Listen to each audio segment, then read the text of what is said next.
سورہ سبا بسم اللہ الرحمن الرحیم۔ شروع اللہ کے نام سے جو بڑا مہربان نہایت رحم کرنے والا ہے۔ نام دوسرے رکوع کی آیت سے ماخذ ہے۔ ترجمہ: قوم سبا کے لیے ان کی سکونت کی جگہ میں ایک نشانی تھی۔ زمانہ نزول: یہ سورت بھی مکی دور کے تقریباً درمیانی زمانے کی ہے۔ سورہ لقمان کے بعد اس کا نزول ہوا ہے۔ مضامین: اس میں قیامت اور خدائی فیصلوں کے اٹل ہونے کو مختلف انداز سے سمجھایا ہے۔ چنانچہ پہلے تو یہ بتایا گیا ہے کہ انسان بلا مقصد نہیں پیدا کیا گیا ہے، وہ اپنے اعمال کا جواب دہ ہے، اور یہ جواب دہی قیامت میں ہوگی۔ عالم الغیب کے علم سے بھاگ کر یہ کوئی ایسا کام نہیں کر سکتا جس کا بدلہ اس کے سامنے نہ آئے۔ نیز یہ کہ قوموں کے عروج و زوال میں مادی اسباب اور طاقت کی فیصلہ کن حیثیت نہیں ہوتی، بلکہ اخلاقی بلندیاں عروج کی ضامن ہوتی ہیں۔ مادی وسائل صرف ذریعہ ہیں، عروج کی علت نہیں۔ پھر اس کے ثبوت کے طور پر حضرت داؤد علیہ السلام اور حضرت سلیمان علیہ السلام کے ماتحت بنی اسرائیل کے غلبے کا اور پھر حضرت سلیمان علیہ السلام کے بعد ان کے زوال کا ذکر کیا ہے۔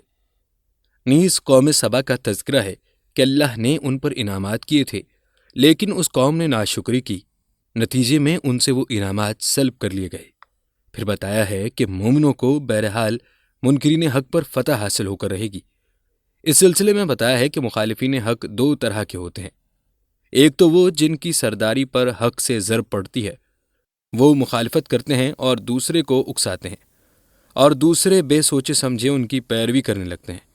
پھر بتایا ہے کہ کثرت مال اور دنیاوی آرزوئیں قابل فخر چیز نہیں، یہ خدا سے غافل بناتی ہیں۔ گزشتہ قوموں کو یہ نعمتیں ملی مگر انہوں نے قدر اور شکر گزاری نہ کی کہ یہ قریش ان کے مقابلے میں مال و دولت اور دنیاوی ساز و سامان کے لحاظ سے کوئی حیثیت نہیں رکھتے۔ جب ان کا یہ حال ہوا تو ان کا شمار کیا ہے؟ پھر آخر میں بتایا ہے کہ حق کا آنا بے فائدہ نہیں، یہ غالب آ کر رہے گا۔ ساتھ ہی اس رکوع میں منکرین کے شبہات کو جا بجا دور کیا گیا ہے۔ رکوع نمبر 1۔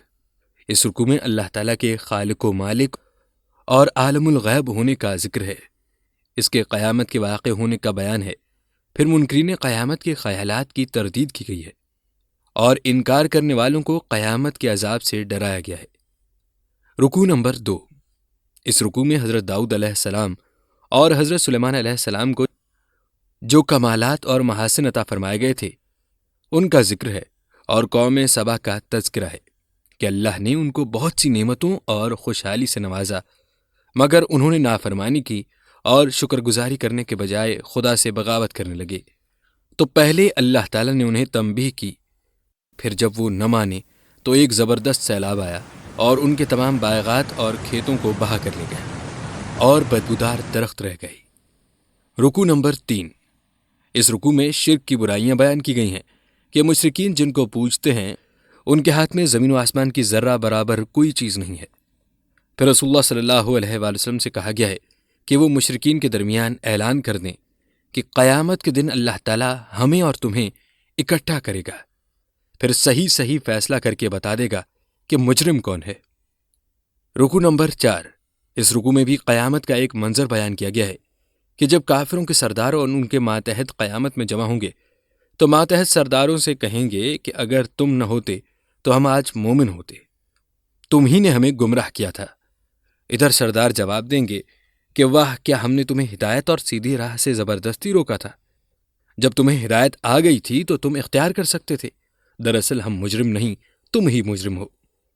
وہ سرداروں کو جواب دیں گے کہ شب و روز تمہاری فریب دہی ہمیں مجبور کرتی تھی کہ ہم کفر کریں اور اللہ کا شریک ٹھہرائیں۔ اس تذکرے کے بعد ایک بار پھر گزشتہ قوموں کے انکار و سرکشی اور انجام کار ان کی تباہی و ہلاکت کا مجملاً تذکرہ ہے۔ رکوع نمبر 5۔ اس رکوع میں پہلے تو قیامت میں دنیاوی ساز و سامان کے کچھ کام نہ آنے اور ایمان و عمل صالح کے کام آنے کا بیان ہے۔ پھر شرک کی برائیوں کا بیان اور مشرکوں کے اس وہم کی تردید ہے کہ تمہارے یہ شرکا نہ خدا کے یہاں تمہاری سفارش کے کام آئیں گے اور نہ تمہیں کوئی نفع یا نقصان پہنچانے پر قادر ہیں۔